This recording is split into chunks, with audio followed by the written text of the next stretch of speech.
Tu t'installes pour travailler. Tu es enfin concentré. Et puis ding, quelqu'un frappe. Un SMS, un appel téléphonique. Et voilà, ta concentration envolée. Ton énergie brisée. Tu te retrouves à te poser la question du genre, comment puis-je faire pour gérer ces genres d'interruptions inattendues? Eh bien, ça tombe bien, parce qu'aujourd'hui, je vais te parler de comment tu peux gérer des interruptions inattendues comme un pro. Sans stress, sans culpabilité, sans chaos. Hello et bienvenue à ce nouveau numéro de la Minute Arthur. À la fin de cette vidéo, si elle vous a plu, ne partez pas sans laisser un like. Et si ça vous dit, partagez la vidéo. Et si vous n'êtes pas encore abonné sur notre chaîne, abonnez-vous. Alors, retournons au vif du sujet. Que tu sois en télétravail, au bureau ou entrepreneur, cette compétence est importante pour rester efficace. Je commence par une vérité. Les interruptions ne sont pas tes ennemis.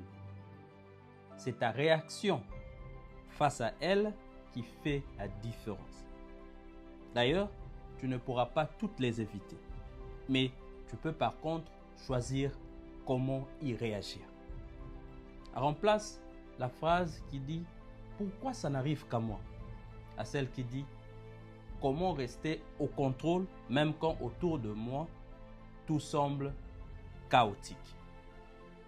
Les personnes les plus productives ne fuient pas la réalité. Elles créent des systèmes qui absorbent l'imprévu.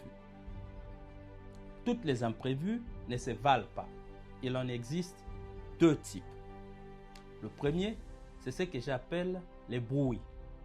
Ce sont les distractions inutiles qui peuvent attendre. Mais le deuxième, c'est ce que j'appelle les signaux. Ce sont des interruptions qui méritent ton attention immédiate. Par exemple, les mails non urgents ne sont que de bruit. Les appels téléphoniques inutiles ne sont que de bruit. Mais une urgence familiale ou un problème critique avec un client, ce sont des signaux. Alors, quand tu es interrompu, pose-toi la question de savoir, est-ce du bruit ou un vrai signal?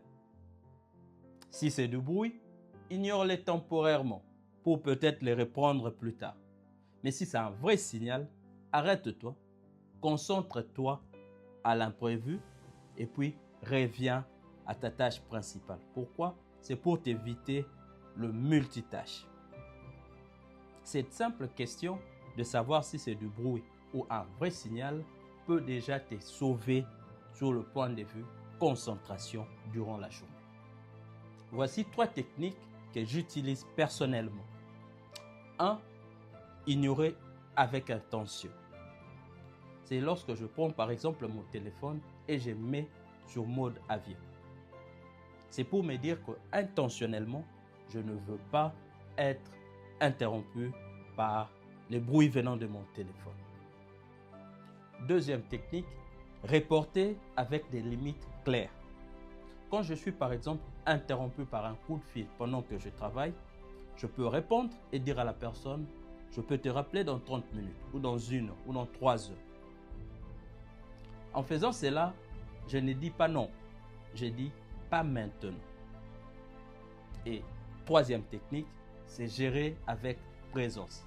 C'est-à-dire, si l'interruption est vraiment urgente, je m'arrête, je me concentre à cette dernière pour après répondre avec totale concentration ma tâche du départ. Mon ami, les interruptions ne sont pas toujours mauvaises. C'est ta réponse automatique qui te coûte cher.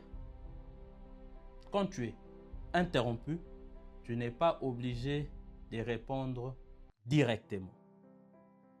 Tu as aussi la possibilité de réduire ou d'éliminer les interruptions à la source. C'est ce que moi j'appelle les zones de focus durant la journée. Cela veut dire par exemple prendre 90 minutes, prendre 90 minutes où tu te dis, je ne veux pas être dérangé pendant cette période.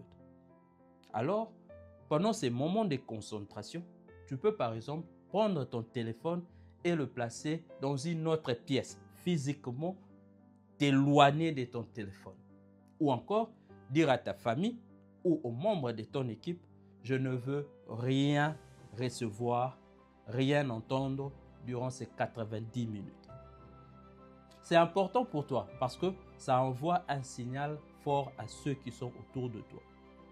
Personne ne respectera ton focus, personne ne respectera ta concentration si toi-même tu ne sais pas le faire. En conclusion, quand vous êtes interrompu, ne paniquez pas.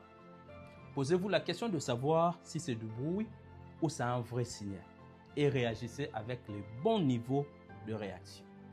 Souviens-toi que les interruptions existeront toujours, mais tu n'as pas à les laisser gérer ou diriger ta journée.